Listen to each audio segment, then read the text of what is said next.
दबाने का उपाय क्या है? मौन हो जाओ। और उपाय क्या है? कोई स्तुति पाठ पढ़ना प्रारंभ कर दो, कीर्तन करना प्रारंभ कर दो, वारे भावना पढ़ना प्रारंभ कर दो, तत्व चिंतन करो या उपदेश आदि सुनना प्रारंभ कर दो। मन शांत होता है, मन शांत होता है। कहते क्रोध घटे मन के समझाए। मन को हम अपने मन को स्वयं समझाएंगे तुम्हारा क्रोध घटता है, मन को समझाएंगे अहंकार घटता है, मन को समझाएं मायाचारी घटती है, मन को समझाएं लोभ घटता है। मन को समझाने समय कथाएं शांत होती है। हम अपने आप को समझा लेते ही तो सामने वाले की बात हमें अच्छी लगती है, समझ में आ जाती है। जब तक हम अपने आप को नहीं समझा पाते, सामने वाले की बात हमारी समझ में नहीं आती। कई बार तो उल्टी उल्टी ही लगती है। ऐसा लगता है मैं सर्वथा सब जगह सत्य हूँ, सामने वाला असत्य गलत है। किंतु ये बात विचार करने की बात है कि सामने वाला भी अपनी जगह कहीं सत्य हो सकता है और मैं भी अपनी जगह सत्य हो सकता हूँ। सत्य अनेक प्रकार का होता है, 10 प्रकार का सत्य है। सत्य अनेक प्रकार का होता है, एक प्रकार का नहीं है। जनपद भी सत्य है, उपमा सत्य है, व्यवहार सत्य है, सब सत्य है। कोई नहीं कह रहा कि आप असत्य हैं, आप भी सत्य हैं। तो आप ये कहो कि सब अपनी जगह सत्य हैं। और दूसरी बात ये भी है, पुरुषार्थ हमारी सामर्थ्य पर है। जैसा पुरुषार्थ आचार्य शंकर महाराज ने किया वैसा हम नहीं कर पा रहे, भैया मेरी सामर्थ्य नहीं है। जैसा आचार्य अन्य आचार्य साधु कर रहे हैं, पुरुषार्थ कर रहे हैं, वैसा हम नहीं कर पा रहे। सबके लिए अपना सामर्थ्य है। और सभी साधु आज के साधना करके एक ही जगह जाएं ऐसा नहीं है। पहले स्वर से लेकर के अष्टम स्वर तक कहीं जा सकते हैं। या आज के साधु जब संबंध को छोड़ करके विदेश जाएं तो मोक्ष भी जा सकते हैं, उसे तेजी जाएंगे जो। या वह समाधि बिगड़ गई तो भवनवासी वारण दृश्य अवस्था में भी जा सकते हैं। तो अपने अपने परिणाम, सबके अलग अलग परिणाम हैं। इन्हीं 28 मूलों का पालन कौन कैसे करता है? जो जैसे कर रहा है। श्रावक अपनी 11 प्रतिमा का पालन कैसे कर रहा है? जो जैसे कर रहा है। 8 मूलों का पालन, 12 प्रतिमा का पालन कौन कैसे कर रहा है? जो जैसे कर रहा है उसका फल उसे प्राप्त होगा। अध्यापक सब विद्यार्थियों को समान रूप से पढ़ाते हैं, फिर भी सभी विद्यार्थियों के मार्क्स एक जैसे नहीं आते, परसेंटेज सबकी अलग अलग आती है। तो इसमें विद्यार्थी का भी दोष नहीं है और अध्यापक का भी दोष नहीं है। दोष है उसके पुरुषार्थ का। किसी ने पुरुषार्थ ज़्यादा किया, किसी ने कम किया। और जिसने कम किया सुख नहीं छोड़ पाया, उसके नंबर कम आए। और जिसने ज़्यादा किया पुरुषार्थ, अच्छी सफलता प्राप्त की। तो ऐसे ही धर्म के क्षेत्र में भी पुरुषार्थ सब कर रहे हैं, आप भी कर रहे हैं। ऐसा नहीं पुरुषार्थ नहीं किया होता तो आप यहाँ क्यों बैठे होते?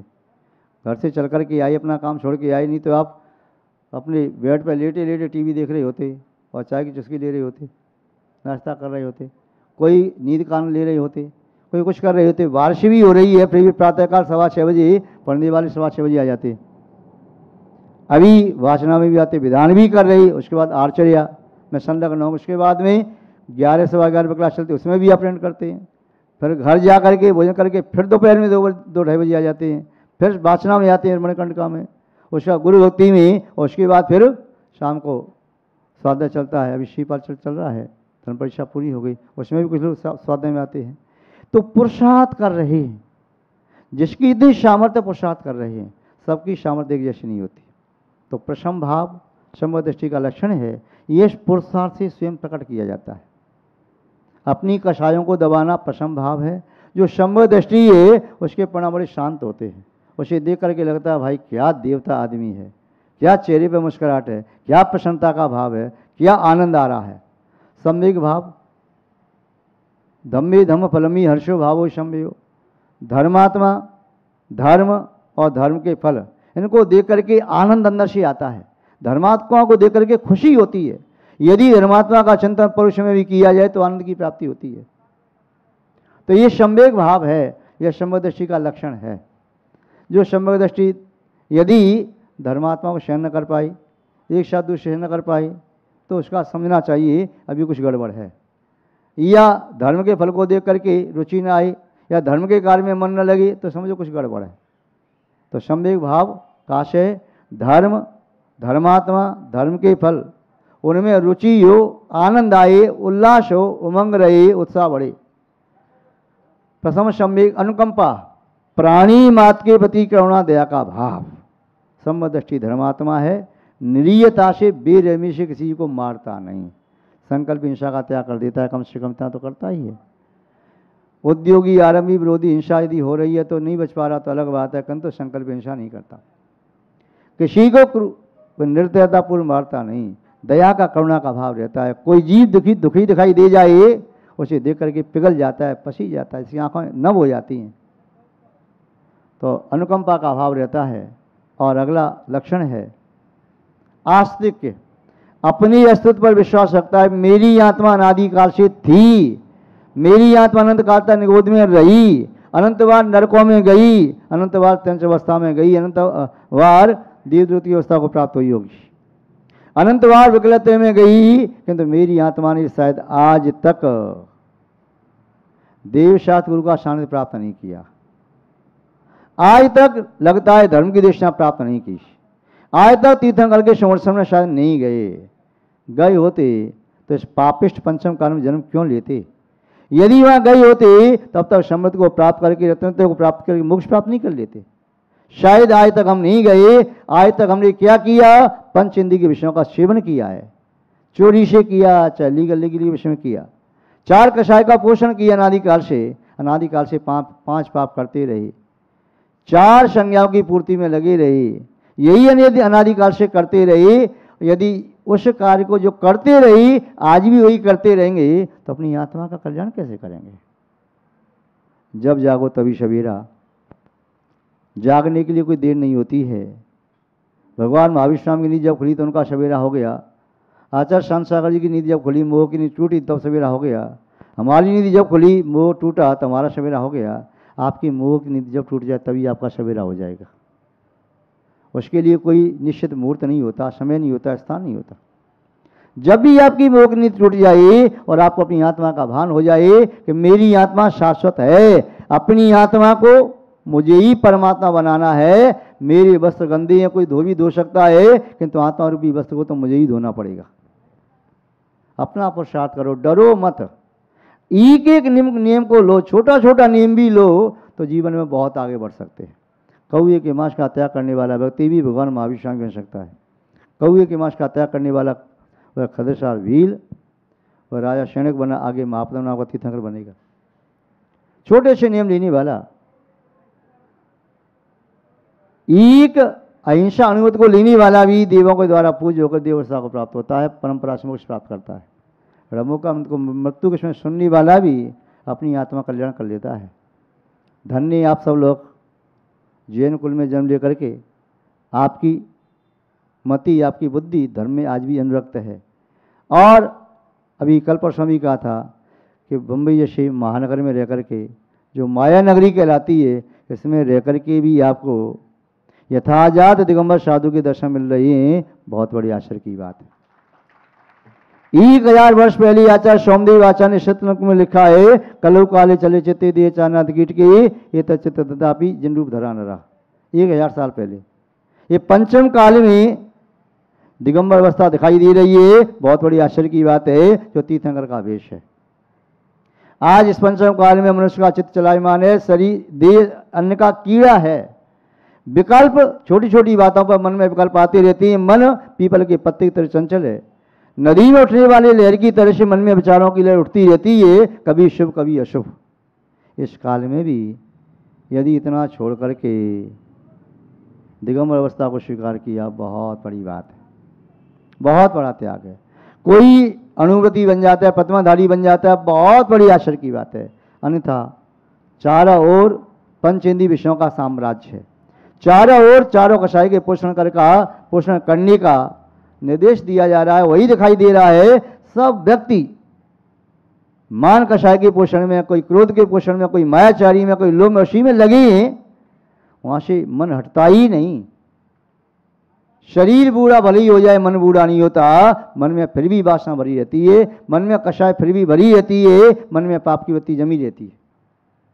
अपने परिणाम शांत हो गए, सब कुछ मिल गया, बस शांति है। यहाँ चित्त में शांति है, सब जगह शांति है। और चित्त में शांति नहीं है तो वह अशांति स्वयं को भी अशांत करेगी और निकटवर्ती माहौल को भी अशांत करेगी। और चित्त की शांति हमें स्वयं बनानी पड़ेगी। अशांत चित्त होकर के यदि हमने अपने कर्तव्य छोड़ दिए, भगवान का अभिषेक छोड़ दिया, पूजा छोड़ दी, सामयिक छोड़ दिया, साध्या छोड़ दिया, और मन में उथली पुथली मची है, हानि किसकी है? अपनी हानि है। यदि कोई व्यक्ति डेली आहार दे रहा था, नहीं दिया, छोड़ दिया, भैया ने कुछ कह दिया, क्रोध में आवेश में आके कुछ हो गया, हानि किसकी है? तो संसार के प्राणी नहीं चाहते कि तुम्हारी आत्मा का कल्याण हो, पर तुम्हें अपनी आत्मा का कल्याण करना है तो इसमें से निकल के जाना है। इस संगति में से, संसार की संगति से निकल के बाहर आना है। केवल शरीर से नहीं, मन की अशुद्ध वृत्ति से भी निकल के बाहर आना है। अभ्यास करते करते सब संभव होगा। तो संवेग आदि परः शांतस, वह धर्मात्मा संवेग आदि लक्षण से युक्त होता है, उसके शांत परिणाम होते हैं। और तत्व निश्चयवान न रहा, वह मनुष्य तत्व का निश्चय करने वाला होता है। उसे विश्वास है कि मेरा पाप मुझे ही भोगना पड़ेगा और मेरे पुण्य को कोई छीन नहीं सकता। मुझे ही मेरा पुण्य का फल, पाप का फल भोगना है। जो कुछ है मेरा है, मेरे लिए है, मेरा दूसरे के लिए नहीं, दूसरे का मेरे लिए नहीं। एक विकल्प व्यक्ति को और सताता रहता है प्राय करके, अधिकांश प्राणियों को। मैंने सबके लिए अच्छा किया, मेरे लिए कोई अच्छा नहीं करता। तुमने सबके लिए अच्छा किया, ये आपका भ्रम है। उसका अच्छा उसके पुण्य के उद्देश्य हुआ, तुमने भावना भाई अच्छी बात है। उसका बुरा भी उसके पाप के उद्देश्य होगा, तुम निमित्त बन रहे हो। और ये धारणा भी निकाल देना चाहिए कि मैं सबके लिए कर रहा हूँ, सबका अच्छा कर रहा हूँ, कोई किसी के लिए कुछ नहीं, अपना पुण्य का उद्देश्य तो सब होता है। एक महात्मा जी नगर में कहते जा रहे थे, दुनिया स्वार्थ की है, संसार में कोई किसी का नहीं। उसने कहा, एक व्यक्ति ने, महात्मा जी ये बात मेरी समझ में नहीं आई, दुनिया स्वार्थ की है, कोई किसी का नहीं। मुझे तो लगता है दुनिया एक दूसरे का सहयोग करती है। हाँ, ऐसा लगता है, व्यवहार में होता है, किंतु निश्चय से देखा जाए तो कोई किसी के लिए कुछ नहीं कर रहा, सब अपने अपने लिए कर रहे। यदि तुमने दूसरे के लिए, खुश करने के लिए पाप कमाया है तो उस पाप को तुम ही भोगोगे, तुम्हारी पत्नी नहीं भोगेगी, तुम्हारा पुत्र नहीं भोगेगा। तुम वृद्धावस्था में आकर के आंसू बहाते रहो, मैंने बेटे के लिए क्या नहीं किया, पत्नी के लिए क्या नहीं किया, मैंने अपनी सुख सुविधा छोड़ दी, उनको सब सुख दिया। तो बेटे कहेंगे, तुम जैसा मूर्ख दुनिया में दूसरा था नहीं जो आपने किया। पहले अपनी व्यवस्था बना लेते, आज आप दुखी हो रही ना, बुद्धिमानी होती है तुम्हारे पास तो आज सुखी होती है, आप अपनी व्यवस्था बनाते। तो आज क्या है कि अपना पुण्य मत छोड़ो, अपनी पुण्य की क्रिया को छोड़ करके दूसरों का सुख देने के लिए पाप कमा रही हो, तो ये तो बुद्धिमानी नहीं कहलाएगी। महानुभाव, तो वह महात्मा के पास गया। महात्मा ने कहा कि देखो, संसार में कुछ नहीं रखा, अपना कल्याण कर ले, मृत्यु के समीप तू पहुंचने वाला है, अब क्या करेगा? महात्मा जी, मैं कैसे कल्याण करूं? मेरी पत्नी है, 5, 7, 8 बच्चे हैं, उन्हें कैसे खिलाऊं पिलाऊं? मैं तो भिखारी हूं, भीख मांग करके उनका पालन पोषण कर रहा हूं। देख, तेरा ये भ्रम है कि तू उनका पालन पोषण कर रहा है, उन सबका भाग्य है। अरे जीव गर्भ में आता है, गर्भ में आते समय माँ के आंचल में दूध आ जाता है, उसके भाग्य है। जन्म होने के उपरांत भी उसका भाग्य तो उसे मिलता है। भाग्य में नहीं है तो राजा के मेले में भी हुए भूखा मर सकता है, और भाग्य तो गरीब की, भिखारी की झोंपड़ी में भी राजा जैसे ऐश्वर्य भोग सकता है। प्रत्येक जीव अपना भाग्य लेके आता है, फिर आगे उसका पुरुषार्थ है। महात्मा जी का संबोधन पा करके उसको थोड़ा वैराग्य हो गया और दीक्षा ले ली। महात्मा जी दीक्षा दे करके उसे महात्मा बना करके अपने साथ में ले गए। 1 महीना हो गया, उसने कहा, महात्मा जी मेरी पत्नी बच्चे तो भूख से मर गए होंगे, फिर भी मेरा मन है एक बार मैं अपने गांव में जाना चाहता हूं, देखा उनकी क्या दशा चल रही है। यहाँ गांव में क्या हुआ, जब वह व्यक्ति नहीं आया तो गांव वालों ने किसी ने कह दिया, अरे शाम को मैंने कोई लाश देखी थी, उसका हाथ पांव पड़ा था, लगता है उसी व्यक्ति को शेर खा गया। अब गांव वालों ने कहा, शेर खा गया, भिखारी था, अपने ही गांव में रहता था, उसकी पत्नी है, बच्चे हैं, अब ये क्या करेंगे, छोटे छोटे ही। तो गांव वालों ने क्या किया, सबने चंदा इकट्ठा किया, सबने इकट्ठा करके कुछ कुछ दिया, उसके लिए 1 साल भर के लिए अनाज इकट्ठा कर दिया, घी तेल नमक आदि इकट्ठे कर दिए, वस्त्र आदि व्यवस्था कर दी। अब वो आया देखने के लिए क्या चल रहा है। तो रात्रि में आया, दिन में आया तो लोग कहेंगे कि तो साधु बना देखा था हमने, किसी ने देख लिया होगा। तो रात में आया और रात में पीछे वाले दरवाजे से चढ़ के छत पर पहुँच गया, और छत पर से आवाज़ लगाई नहीं, जो कूदने को था। बच्ची पत्नी सब वहाँ पर थी, तो क्या देखता है वहाँ पर कि वहाँ तो कढ़ाई चढ़ी है, नाना प्रकार की मिठाइयाँ, व्यंजन, पूड़ी आदि, हलवा, खीर बनी रखी है, और वो बच्चे मौज मस्ती कर रही हैं। चंदा से इकट्ठा हो गया था तो सब खा पी रही हैं। ये सोचता है तो देखो मौज मस्ती कर रही, मैं वहाँ चला गया, और जैसे कूदा नीचे तो पत्नी बोली ये भूत आ गया, भूत। लकड़ी निकाली चूल्हे से, उसको मारा और बचा करके अपने प्राण भागा वहाँ से। महात्मा के पास पहुँचा, महात्मा आप ठीक कहते थे, क्या हुआ? प्राण बच गई, बहुत बड़ी बात है, सब मौज मस्ती से जी रही है, तू तो यहाँ था, वो तो मर गए होंगे, तू तो बोल रहा था। कोई नहीं मरा, मैं तो कुछ नहीं खिला पा रहा था, तो अपने भाग से खीर पूड़ी खा रहे, हलवा रबड़ी खा रहे। तो ये मैं समझाना चाहता हूँ कि प्रत्येक जीव का अपना पुण्य पाप होता है। किसी के लिए हम क्या कर पाएंगे बात की चीज़, पहले अपने लिए हम जो कर सकते हैं उसे अपने लिए कर लेना चाहिए, और परिणामों में क्षमता रखो तो आनंद आएगा। विशुद्धि खूब बढ़ाओ, खूब विशुद्धि बढ़ाओ। आगे कह रहे हैं कि जो समदृष्टि मनुष्य तत्व नरा जंतु जन्म जरातीत है, वह प्राणी जन्म जरा से अतीत होकर के पदवी में अवगाहते, उत्कृष्ट पदवी को प्राप्त करता है। इंद्र, धड़ेन्द्र आदि की पदवी, हेमेंद्र की पदवी, लोकपाल की पदवी, प्रतिन्द्र की पदवी, अथवा राजा, अधिराजा, महाराजा, मंडलेश्वर, मामलेश्वर, चक्रवर्ती की पदवी प्राप्त करता है, तीर्थंकर तक की पदवी प्राप्त करता है। इसलिए उस सम्यक्त को प्राप्त करो, जिन्होंने प्राप्त कर लिया है उसकी सुरक्षा करो, उसे विशुद्ध बनाओ, निर्मल बनाओ। आपके सम्यक्त को निर्मल आप ही बनाओगे, दूसरा आकर के नहीं बना पाएगा। कहीं शंका आदि दोष तो नहीं लग रही, कांक्षा आदि अतिशा तो नहीं लग रही, अन्य दृष्टि प्रशंसा संस्था तो नहीं कर रही, या विचिक्षा कहीं की गिलानी तो नहीं हो रही धर्मात्मा को देख करके, कहीं मेरी दृष्टि में इसका दोष तो देखने में नहीं आ रहा। दोष आए तभी दोषवादे च मौनम, दोष को देख करके मौन ले लो बस। दोष देखना नहीं, दिख जाए तो मौन। गुण सबके देखना है, संसार के सब प्राणियों का अच्छाई देखना है, और स्वयं के अंदर जो भी अच्छाइयाँ हैं उन्हें बढ़ाते जाना है। एक एक अच्छाई बढ़ाते जाएंगे तो बहुत सारी अच्छाई हमारे पास आ जाएंगी, और एक एक कमी को कम करते जाएंगे तो बहुत सारी कमी हमारे अंदर से निकल जाएंगी। तो इस प्रकार समदृष्टि की बात कही। अब समदृष्टि जो अनुभूति बने किस प्रकार व्रतों का पालन करें, इस संबंध में कहते हैं त्रिप्रकारम गुणव्रतम शिक्षावृतानि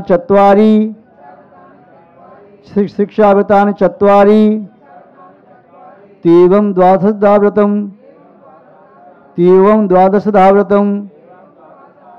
पढ़िए। अनुव्रत 5 ही होते हैं। श्रावक के लिए 5 अनुव्रत पालन करना चाहिए, और मुनि महाराज के लिए 5 महाव्रत। अनुव्रत 5 ही है, महाव्रत भी 5 ही है। त्रिप्रकारम गुणव्रतम, और 3 प्रकार के गुणव्रत होते हैं। शिक्षाव्रतानि चत्वारि, 4 प्रकार के शिक्षाव्रत होते हैं। इति एवं द्वादशाव्रतम, इस प्रकार से श्रावक के 12 व्रत होते हैं, इनका पालन करना चाहिए। 5 अनुव्रत, 3 गुणव्रत, 4 शिक्षाव्रत, इनका कथन आगे विस्तार से करेंगे, तो अब आगे देखेंगे। अभी आज इतना ही पर्याप्त है।